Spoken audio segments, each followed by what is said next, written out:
Pagājušo gadu apskatījām vairākas mājas elektroierīces, cik tās daudz tērē elektroenerģiju, teikanu, veļas mašīnu un citas iekārtas. Tā kā šogad iegādājos jaunu telefonu Samsung S24 Ultra, tas nav šis, jo ar to es šobrīd filmēju, bet man likās, ka salīdzinoši ar veco telefonu, kas bija Google Pixel 7, tas patērē daudz mazāk enerģiju un daudz retāk man viņš ir jālāda. Tāpēc nolēmu pamēģināt 30 dienas jeb mēnesi, cik tad bieži es viņu lādēju un cik tad beigās izmaksā telefona lādēšana mēnesī. Tātad no 30 dienu perioda 22 dienās tika lādēts telefons, bet redzams no grafika, ka dažās dienās telefona lādēšana bija niecīga.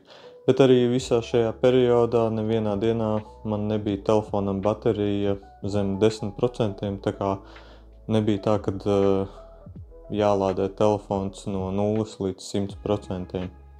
Un arī no grafika redzams, kad telefonu uzlādēja elektroenerģijas patēriņš bija niecīgs, telefona baterija, protams, ir salīdzinoši ļoti maza. Un tātad par telefonu lādēšanu nav ko daudz tur stāstīt. Tātad 30 dienu periodā telefons tika lādēts 22 dienas, kopējais elektroenerģijas patēriņš bija tikai 0,5 kWh. Ja mēs pieņemam, ka 1 kWh izmaksā apmēram 15 centi, tad 0,5 kWh būtu apmēram tika mēnesī patērēti 8 centi.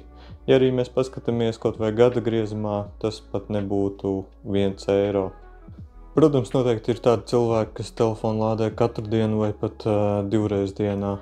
Es sev vairāk pieskaitu pie vidēja telefona lietotāja, kāds video zvans vai parasts zvans dienā, protams, Instagram scrollēšana, iespējams vakaros vēl pastos kādu YouTube video, tas arī palielam viss. Tajās reizēs, kad kaut kur braucu, izmantoju piemēram Veizu, bet tā telefonu visu dienu nelietoju. Domāju, par pašu telefonu lādēšanu būs jāuztaisa mazliet savādāks video, jo es nesaprotu, kā parasts cilvēks var izburties tam visam cauri šobrīd, kad lādētāji nenāk telefonam līdzi, un tad saprast, kādu lādētāju iegādāties, kādu vadu vajag, USB standarti, Power Delivery standarti un viss cits. Bet par to jau citā video, tāpēc piesako un nospied laiku šim video.